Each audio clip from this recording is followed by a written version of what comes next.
ராதிகா வந்து உள்ள வந்து கோபிட்ட பார்த்து பேசிட்டு இருக்காங்க.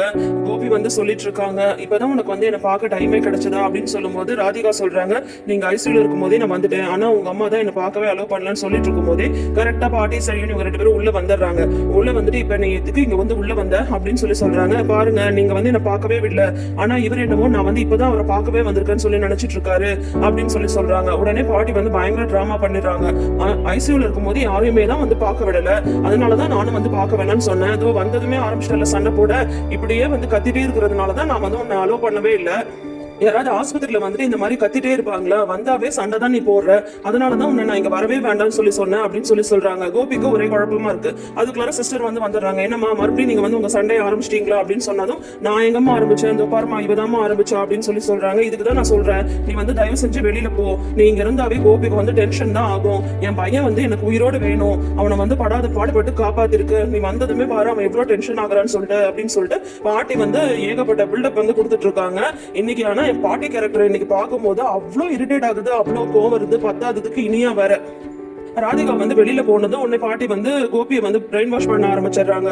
கோபி எப்படிப்பா இருக்க, நீ வந்து நல்லா இருக்கியா, நீ வந்து நல்லா இருக்கணும் அப்படின்னு சொல்லிட்டு தான்ப்பா நான் வந்து அவளை உன்னை பார்க்கவே அலோவ் பண்ணல, அவ விடுறது எல்லாமே முதல கண்ணீர் கோபி, அதெல்லாம் வந்து நீ தயவு செஞ்சு வந்து நம்பாத.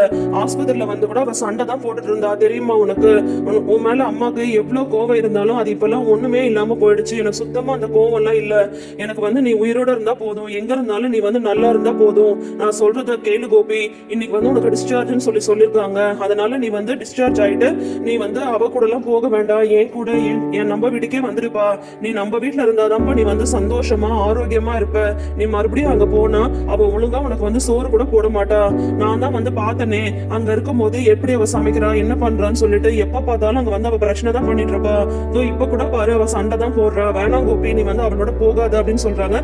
நான் எப்படிமா அங்க வந்து வர முடியும் அப்படின்னு சொல்றாங்க. அதெல்லாம் தெரியாதுப்பா, இப்போ உங்க அப்பாவும் இல்ல, உன்னையும் என்னால வந்து விட முடியாது, அதனால நீ என் கூடயே வந்துடு அப்படின்னு சொல்லிட்டு பாட்டி வந்து பயங்கர சென்டிமெண்டலா பேசி கோபியை வந்து குழப்பிடுறாங்க.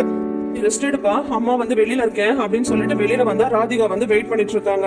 ஏய் நீ இன்னும் கிளம்பவே இல்லையா, என்ன நீ நான் சொல்லிட்டே இருக்கேன் மறுபடியும் இங்கேயே நின்றுட்டு இருக்க அப்படின்னு வந்து சொல்லிட்டு இருக்காங்க.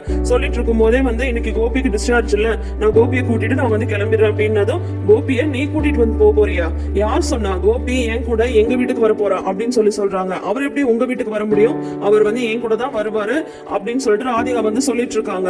இது என்னடா இது புது வம்பா இருக்குன்னு சொல்லிட்டு ஏழுக்கு வந்து தோணுது. என்ன பாட்டி நீங்க வந்து பேசிட்டு இருக்கீங்க, அந்த ஆள் எப்படி வந்து அங்க வர முடியும், அவங்க வந்து இவங்க கூடயே போகட்டும் அப்படின்னு சொல்றாங்க. எழில நீ வந்து பேசாம இரு, கோபி என் பையன், அவனை வந்து எங்க கூட்டிட்டு போகணும்ன்றது எனக்கு வந்து தெரியும் அப்படின்னு இவங்க சண்டை போட்டுட்டு இருக்கும் போதே பாத்தீங்கன்னா கரெக்டா உள்ள இருந்து சிஸ்டர் வந்து டிஸ்சார்ஜ் பில் கொண்டு வந்து கொடுக்குறாங்க. இன்னைக்கு வந்து இவருக்கு டிஸ்சார்ஜ், அதனால நீங்க வந்து இந்த பில் எல்லாம் பே பண்ணுங்க அப்படின்றாங்க. அதுக்குள்ள டாக்டருமே செக்அப் பண்றதுக்காக உள்ள வந்து போறாங்க. செக்அப் எல்லாம் பண்ணிட்டு வந்துட்டு ஹி இஸ் பெர்ஃபெக்ட்லி ஆல்ரைட், நீங்க வந்து டிஸ்சார்ஜ் பண்ணி கூட்டிட்டு போலாம், 2 வீக்ஸ் கழிச்சு மறுபடியும் செக்அப்க்கு கூட்டிட்டு வாங்க அப்படின்னு சொல்றாங்க.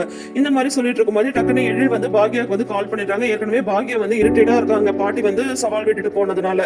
அம்மா உனக்கு ஒரு விஷயம் தெரியுமா அப்படின்றாங்க. என்ன அப்படின்னு சொல்லும் போது, இந்த மாதிரி பாட்டி வந்து அந்த ஆளை வந்து அங்க வீட்டுக்கு கூட்டிட்டு வரதான் வந்து சொல்லிட்டு இருக்காங்க, இந்த விஷயம் வந்து உனக்கு வர தெரியும் அப்படின்ற மாதிரி வந்து சொல்றாங்க. அப்படி அம்மா நீ வந்து ஒத்துக்கிட்டியா அப்படின்றாங்க. அதெல்லாம் முடியாதுன்னு நான் அப்பயே சொன்னலடா அப்படின்னது. அம்மா இப்ப வந்து இங்க அந்த பிரச்சனை தான் போயிட்டு இருக்கு அப்படின்னது, நீ போன வை நான் இப்பயே கிளம்பி வரேன் அப்படின்னு சொல்லிட்டு பாக்யா வந்து ஜெனிட்டையும் செல்விட்டையும் வந்து நான் போயிட்டு வந்துறேன்னு சொல்லிட்டு கிளம்பி வந்து வராங்க. அதுக்குள்ளார இங்க வந்து ராதிகாவுக்கும் பாட்டிக்கும் சண்டை வந்து சூடு பிடிச்சிருது. எல்லாரும் வந்து வேடிக்கை பார்க்க ஆரம்பிச்சிடுறாங்க. ராதிகா வந்து சொல்லிட்டு இருக்காங்க, அன்னைக்கு வந்து உங்க வீட்டுக்காரர் இருந்தப்போ நீங்க என்ன சொன்னீங்க, நீங்க தான் வந்து அவரோட வைஃபா இருந்தாலும் அவர் விஷயத்துல எந்த முடிவு எடுக்கிறதா இருந்தாலும் உங்களுக்கு தான் உரிமை இருக்குன்னு சொன்னீங்கல்ல, அப்போ உங்களுக்கு ஒரு நியாயம் எனக்கு ஒரு நியாயமா, கோபி வந்து என்னோட புருஷன், அதனால அவர் விஷயத்துல எல்லா முடிவும் எடுக்கிற உரிமை எனக்கு மட்டும்தான் இருக்கு அப்படின்னு ராதிகா வந்து சொல்றாங்க. உடனே அதுக்கு பாட்டி வந்து, உனக்கு புருஷன்றதுக்கு முன்னாடி அவன் வந்து என்னோட புள்ள, அதனால வந்து அவன் வந்து எங்க வரணும்ன்ற முடிவை வந்து நான் தான் வந்து எடுக்கணும், மறுபடியும் அவனை வந்து உன் வீட்டுக்கு அனுப்பி நான் வந்து அவனுக்கு மறுபடியும் உடம்பு சரியில்லாம போறதுக்கு அப்படின்னு சொல்றாங்க. டாக்டர் என்ன சொல்லிட்டு போனாரு பார்த்தல, நல்லா சத்தான ஆகாரமா கொடுக்கணும், டென்ஷன் இல்லாம பாத்துக்கணும், ஸ்ட்ரெஸ் இல்லாம பாத்துக்கணும்னு சொல்லிட்டு போறாரு. அதெல்லாம் உன் வீட்டுல இருந்தா நடக்குமா, நான் தான் இருந்து பார்த்தனே, ஒரு நிமிஷமாவது அங்க வந்து நிம்மதியா இருக்க முடிஞ்சதா, ஒருவேளை சாப்பாடாவது நிம்மதியா சாப்பிட முடிஞ்சதா, மாத்தி மாத்தி நீயும் உங்க அம்மாவும் கத்திட்டே இருக்கீங்க, மறுபடியும் கோபி அங்க வந்தா அவனுக்கு உடம்பு முடியாம தான் போகும், அதனால அவன் அங்கெல்லாம் வரமாட்டான், நான் ஏன் கூட தான் கூட்டிட்டு போறேன் அப்படின்னு சொல்லிட்டு பாட்டி சொல்லிட்டு இருக்கும் போதே பாக்யா வந்து வந்துடுறாங்க. அதான் இங்க என்ன நடக்குது அப்படின்னு சொல்றாங்க. இப்ப நீ தான் ஹாஸ்பிட்டல் வரமாட்டேன்னு சொன்ன, தேவையில்ல, இங்க எதுக்கு வந்த அப்படின்னு சொல்றாங்க. ஆமா, இங்க என்ன பிரச்சனை நடந்துட்டு இருக்கு, நான் தான் வந்து சொன்னல அவரை வந்து வீட்டுக்கு எல்லாம் கூட்டிட்டு வரக்கூடாதுன்னு சொல்லிட்டு, அவர் வந்து அவங்க வைஃப் கூட அவங்க வீட்டுக்கே போகட்டும் அப்படின்றாங்க. அதெல்லாம் முடியாது பாக்யா, நீ என்ன கோபி வந்து என் கூட வரணும், எனக்கு வேண்டியது அவ்வளவுதான், உன் வீட்டுக்கு வரக்கூடாது அவ்வளவுதானே. சரியா, நீ வந்து ஆன்லைன்ல வந்து வீடு பாருப்பா, எனக்குன்னு தனியா ஒரு வீடு பாரு, நான் வச்சு என் பையனை வந்து தனியா ஒரு வீட்டுல வச்சு பாத்துக்கிறேன், என் புருஷனோட பென்ஷன் வருது, அந்த பென்ஷன் பணத்தை வச்சு நான் வந்து பையனுக்கு வேண்டியதெல்லாம் செஞ்சு நான் வந்து பாத்துக்கிறேன் அப்படின்னு சொல்றாங்க. என்னத்தை இதெல்லாம், ஏன் இப்படி தேவையெல்லாம் பிடிவாதம் பிடிக்கிறீங்க அப்படின்றாங்க. இதுல வந்து பில் கொடுக்குறாங்கல்ல நர்ஸ், அதையும் வந்து ராதிகாவை கட்ட விட மாட்டேன்றாங்க. அவன் வந்து சலீம் வந்து நான் கட்டிடுறேன் அப்படின்னு சொல்றாங்க. இல்ல நானே எல்லா எக்ஸ்பென்ஸும் பாத்துக்கிறேன்னு சொல்லும் போது பாட்டி வந்து அதுக்கும் அலோவ் பண்றது கிடையாது. அதனால சரியா தான் பில் எல்லாம் பே பண்ணிட்டு வராங்க. பாக்யா வந்து அத்தை நீங்க பண்றது ரொம்ப ரொம்ப தப்பு, அத்தை நீங்க பண்றது ஒண்ணு கூட சரியில்லை அப்படின்னு சொல்றாங்க. பரவாயில்ல அப்படியே இருந்துட்டு போகட்டும் அப்படின்னு சொல்றாங்க. உடனே எழில் வந்து சொல்றாங்க, வீட்டை கூட்டிட்டு வந்தா அதோட நீ வந்து நிப்பீங்களா, அம்மா வந்து அவருக்கு வேலை எல்லாம் செய்ய சொல்லுவீங்க, எங்க அம்மாக்கு என்ன தலையெழுத்து அந்த அளவுக்கு வேலை செய்யணும்னு சொல்லிட்டு அப்படின்றாங்க எழில். உடனே வந்து உங்க அம்மாக்கு வந்து வேலை செய்யறது தானே பிரச்சனை, கோபிக்கு வேண்டியது எல்லாமே நானே செஞ்சு கொடுத்துக்கிறேன், நானே சமைச்சு கொடுத்துக்கிறேன் அப்படின்னா உனக்கு சரியா பாக்கியா அப்படின்னு சொல்றாங்க. எப்படி இருந்தாலும் சரி கிடையாது, நீங்க பேசுறது கொஞ்சம் கூட சரியே கிடையாது, கோபி வந்து அந்த வீட்டுக்கு வரவே கூடாது அவ்வளவுதான், அதுல வந்து நான் உறுதியா இருக்கேன், அவரே வரேன்னு சொன்னாலும் என்னால அதை வந்து ஒத்துக்க முடியாது அப்படின்னு சொல்றாங்க. அதை வந்து அப்புறம் பாத்துக்கலாம், சரியா நீ வந்து வீடு பாத்தியா இல்லையா அப்படின்னு சொல்லிட்டு இப்படி வந்து பிளாக்மெயில் பண்ண ஆரம்பிச்சிட்டாங்க பாட்டி. என்ன கேட்டா சரி அப்படி கூட நீங்க கூட்டிட்டு போங்க, ஆனா வந்து அந்த வீட்டுக்கு வரக்கூடாது அப்படின்ற மாதிரி தான் உறுதியா பாக்யா நிக்கணும். இப்ப வந்து பாத்தீங்கன்னா ராதிகா வந்து சண்டை போட்டுட்டு இருக்காங்க. நான் வந்து கோபியை யார் தடுத்தாலும் சரி நான் வந்து என் வீட்டுக்கு தான் கூட்டிட்டு போவேன் அப்படின்னு சொல்றாங்க. உன்னை வந்து பாட்டி வந்து சொல்றாங்க, அவனுக்கே உன் கூட வர இஷ்டம் இல்ல, அப்புறம் எப்படி நீ கூட்டிட்டு போவா அப்படின்னு கோபி வந்து உங்ககிட்ட சொன்னாரா அப்படின்னு சொல்றாங்க. சரி அப்ப கோபி சொன்னா நீ வந்து ஒத்துக்கிறியா, உன் கூட வரலன்னு கோபியை சொல்லிட்டு நீ பேசாம போயிடணும் அப்படின்னு சொல்றாங்க. இதுல வந்து செய்யணும் இனியாவும் நீ ஏமா இந்த மாதிரி வந்து பிடிவாதம் பிடிச்சிட்டு இருக்க அப்படின்னு அவங்க அம்மாட்ட வந்து சொல்லிட்டு இருக்காங்க. இனியா நீ வாய் மூடு, நீ எல்லாம் பேசவே கூடாது அப்படின்னு சொல்லிட்டு பாக்யா வந்து சொல்லிட்டு இருக்காங்க. அவர் எப்பவுமே நம்ம கூட இல்லைனாலும் அவருக்கு உடம்பு சரியாகிற வரைக்கும் வந்து நம்ம கூட இருக்கட்டுமே அப்படின்ற மாதிரி இனியா வந்து சொல்லிட்டு இருக்காங்க. இதுல வந்து ராதிகா வந்து உள்ள போறாங்க கோபிட்ட வந்து பேசுறதுக்கு.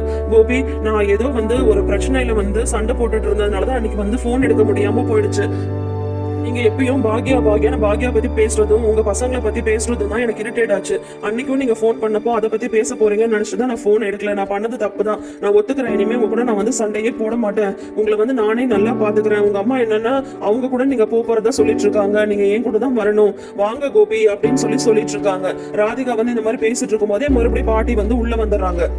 நான் பேசிட்டு இருக்கும் போதே நீங்க எதுக்கு உள்ள வந்தீங்க அப்படின்னு சொன்னதும் நீயே வந்து பேசிட்டு இருப்பியா, ஓ நான் பேசுறேன் கோபி கிட்ட அப்படின்னு சொல்லிட்டு ராதிகாவை அங்க நிக்கவே விட மாட்டேன்றாங்க பாட்டி. உடனே சென்டிமெண்டலா பேச ஆரம்பிச்சிடுறாங்க இனியாவும் பாட்டியும். நீயா நான் போட்டி மாதிரி இப்ப நடந்துட்டு இருக்கு. கோபி நான் சொல்றது கேளுப்பா, அவ சொல்றதெல்லாம் நீ வந்து நம்பாத, அங்க இருந்தா உன்னால நிம்மதியாவே இருக்க முடியாது. கடைசி காலத்துல பெத்தவங்களுக்கு வேண்டியது என்னப்பா, பசங்க வந்து சந்தோஷமா இருக்கணும் நிம்மதியா இருக்கணும் அப்படின்றது மட்டும் தானே.